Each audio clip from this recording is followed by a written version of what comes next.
ako ngayon ay maggugupit kay Papa Dudes. Ayan. What are you eating? Apple. You want me to slice that?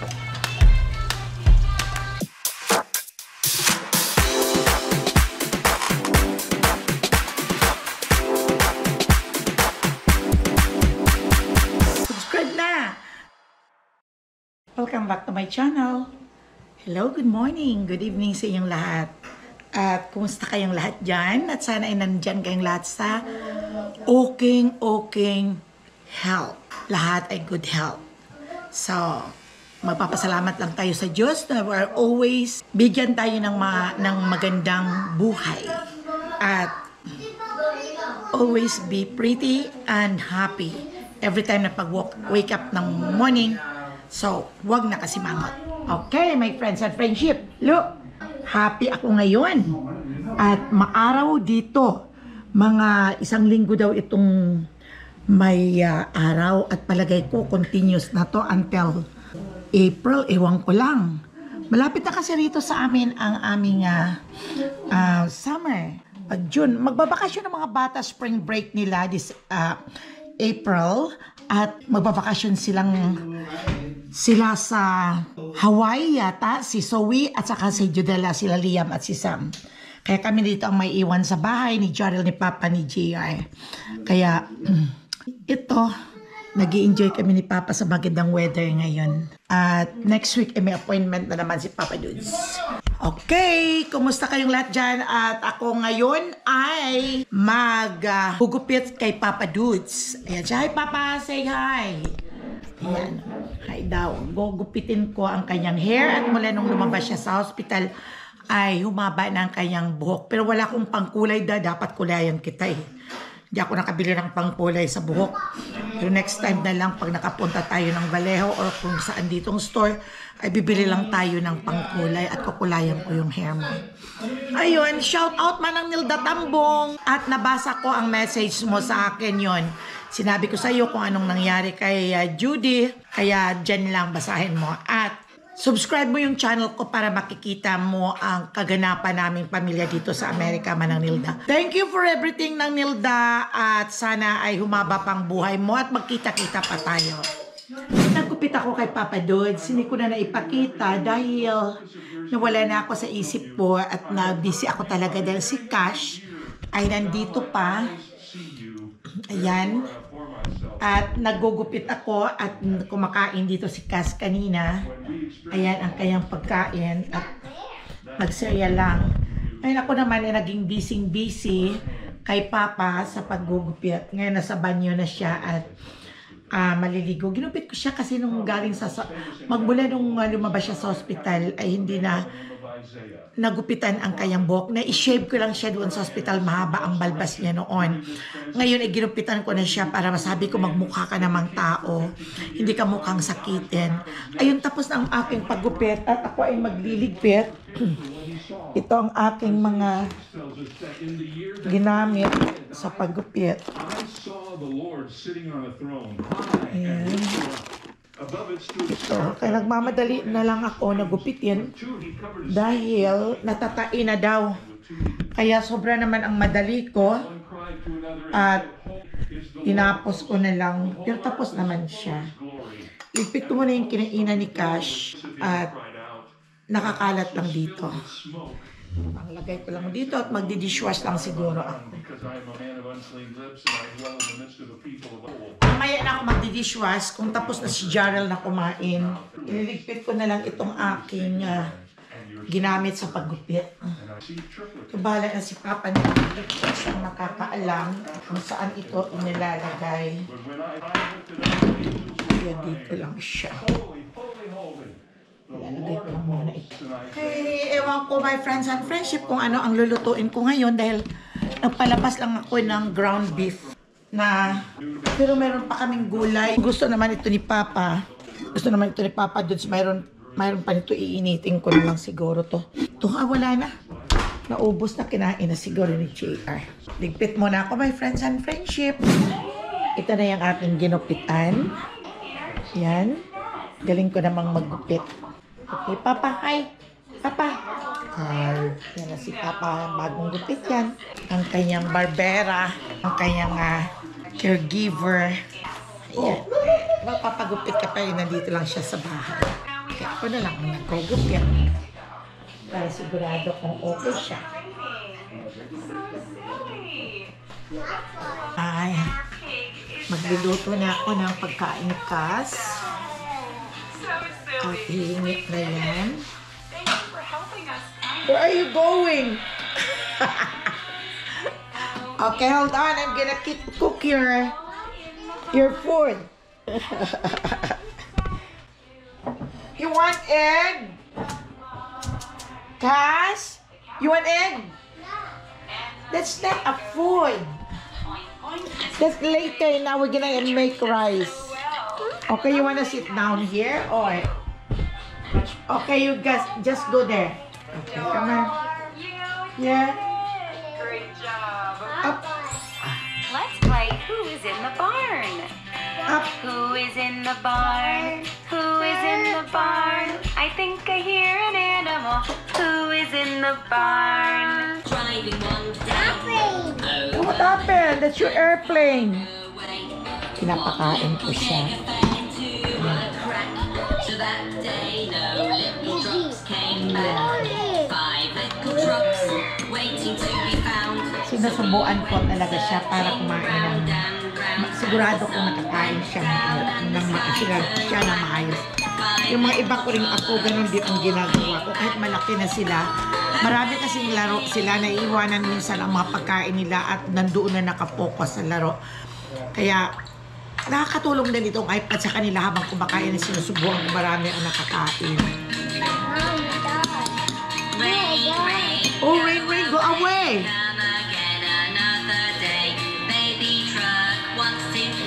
Oh, oh, you want it to rain? Never mind. Anyway, You're done? splash, splash, splash, and splosh, splosh, splosh. It's so fun to play Oh. muddy puddles. Rain. Magluluto ako ng aming ulam, my friends and friendship. Ito yung beef na ground. Haluan ko ng ng carrots at potato. Kaya pang nahihiwain ko muna to. Marami ka ba? Ano mo ba ako? Alin? Dumogudo carrots. At brown nga powder. Kaprito man, abe. Gusto ko kasi may counting ano dahil pasikas makakain. Makakain naman siya. Yung may counting sabaw-sabaw, yung... Maya, why? Snack again? What do you want? What do you want? Look at mama. What do you want? Snack daw, my friends and friendship. What snack? You want Madeline? You want pandesal? No more, that's enough na because you're too much snack. You want, what do you want? You want apple? Gusto niya kasi yung ayaw ko naman. I-introduce kasi ni Jarrell itong ano to? Umay? Bakal ko ito, ma? Hindi, okay lang yan. Ayun ang gusto niya, kaya ayaw ko naman dahil siyempre maraming salt yun. At maraming kung ano pa ayaw ko nang papakain sa kanya. Nakakain na siya ng 3 kaya bago kumain siya ng rice. Kaya pinilit ko talagang kumain ng rice. Abong MSG yun kasi binigyan ko ng apple eh. Kumakain siya ng apple eh. Tanungin natin siya kung anong kinakain niya. What are you eating? Apple. You want me to slice that? Let's go slice this. Slice. Come on. Come here. Yeah. We're gonna slice this. Hold on. Here. Oh, here. Let's get eat this, huh? Yeah, tastes good. Sweet. Wow. Yeah, you want more? Your apple is there. You eat your apple and then no more. Go there. It's on the table. Your apple. May apple pa ba siya dyan? Ha? Yeah, siya lang natin dyan. Okay, you eat your apple there. You need to finish. Busog naman yan, kaya lang gustong-gusto kain lang ng kain kung ano-ano.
Ginigisa ko na yung bawang at saka sibuyas. Sibuyas pa lang at bawang, nagugutom na ako. Ito lang naman kasi. Minsan, sinasahog ko ito sa mga gulay like sayote, pitsay. Mura lang ang isang ganito pag binibili ko. Kahit parang $3 something, $3. $3 lang. Beef siya.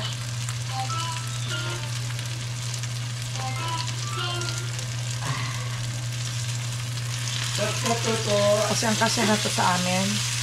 Kasi dalawa lang naman kami kumakain. Minsan lang si JR. Dahil si JR may pasok at libre man ang pagkain nila doon sa Jollibee. May mga silver meal naman sila. Kaya kami lang dito ni Papa. Hindi pa nauum. Hindi lang naman kasi kami pag kumain. Abutan pa to ng bukas. At next day pa. Kaya pag naawa na ako na walang kumakain, sinuulam ko na lang sa tinapay. Lagyan muna natin ang yung ricado na black pepper.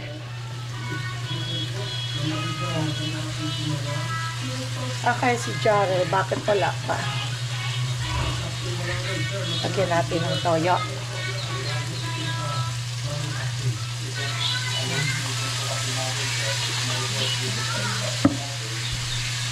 Halo-haloin. Lalagyan ko pa ito ng kaunting suka para may lasa at hindi mapapanis agad-agad ang mga niluluto. Pag may suka, may vinegar. Lagyan ko muna ito, my friends and friendship, ng kaunting suka. At nilalagyan ko to ng oyster sauce. Tapos ay nilalagyan ko ng kaunting sugar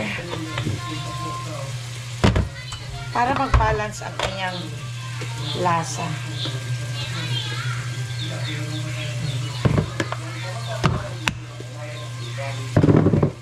Halo-haloin ko lang. Itimplahan ko na ito mamaya ng gusto.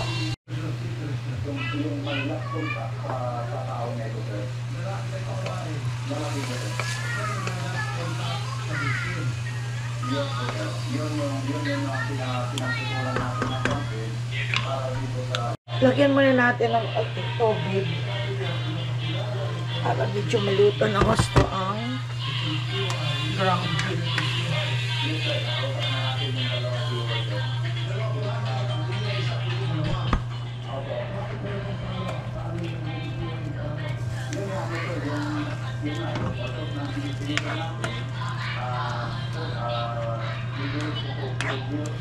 Ano po muna?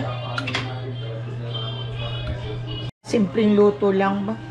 Ng madalian, my friends and friendship. Para makakain ka ng maayos. Sarap naman siya. Sarap talaga ang beef.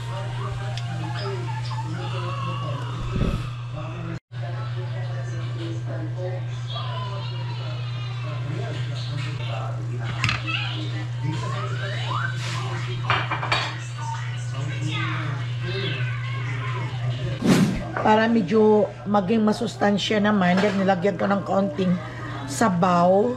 At si Papa kasi ayaw niya yung walang sabaw ang kinakain, yung hindi niya malulunok. Nilagyan ko ng dahon ng pitsay para malasa, may sustansya naman. At yung bell pepper, nilagyan ko. Dapat tuyo ito. Pero hindi ko na pinatuyuan at gusto niyang may sabaw-sabaw. Nilagyan ko ng carrots at saka potato. Sarap na ito, my friends and friendship. Masarap siya. Kaya ready na ang ating lunch. Iban yung marunong iban. Itong pagkain na namin. Ito kay Papa. Ito yung gulay ko kagabi. At ito naman yung sa akin. Overload na gulay with shrimps. Dahil pag hindi ko kinain, sayang. Mahal ang shrimp. Sarap. Malasa pa rin. Sarap ang gulay. This will definitely be interesting to see how all this plays out. Makain mo. If the cops come, call me, warn me, I'll jump off the building.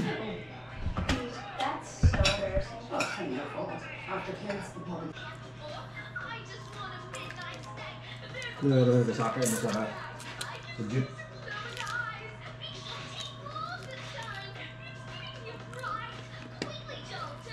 Pagsalita po ng Bureau of Immigration. Hi, Ma'am Dana. Long time no hear. Good morning, ma'am. Sino pa? Manicure muna tayo. Ayan ang aking nail polish. Ayan. At ito ang aking pangpala shiny. Ayan ang kulay. Ang maganda ang kulay. Manicure naman tayo. Ano ang connection, Ricardo?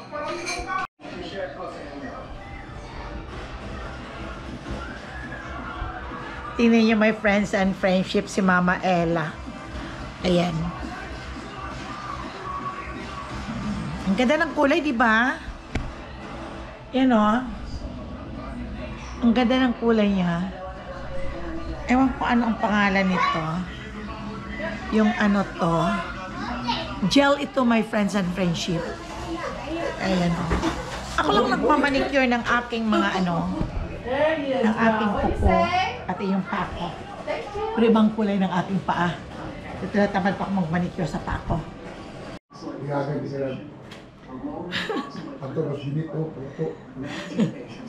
Dito na kasi my friends and friendship si Zoe. Naglalaro sila ni Cash. Eh minsan, binubuli ni Zoe si Cash. Sabi ni Cash, kala mo parang matanda. Nagmamanicure ako at Friday naman ngayon. Pero ang tanong ko, paano magugas ang plate? Di ba dishwasher at mag-glove? O di pa? Gusto ko tingnan kasi ang kamay ko pag nakamanicure. Pero pag hindi ako nakamanicure, parang lungkot-lungkot ang buhay ko. Kaya mas okay sa akin kung wala naman akong ginagawa. Nagmamanicure ako ng aking kamay at ang aking mga paa. Kaya parati ako may nail polish. Ganon si Mama Ella. Pag wala si Mama Ella ang nail polish at hindi nakapaglinis ng kuko, parang ang dumi-dumi ko na, yung bang pa ang lungkot-lungkot ko. Ganon si Mama Ella, my friends and friendship. Good night. Gabi na. Magtatrabaho pa si Mama Ella at magdadialysis. So, good night everyone. Bye-bye.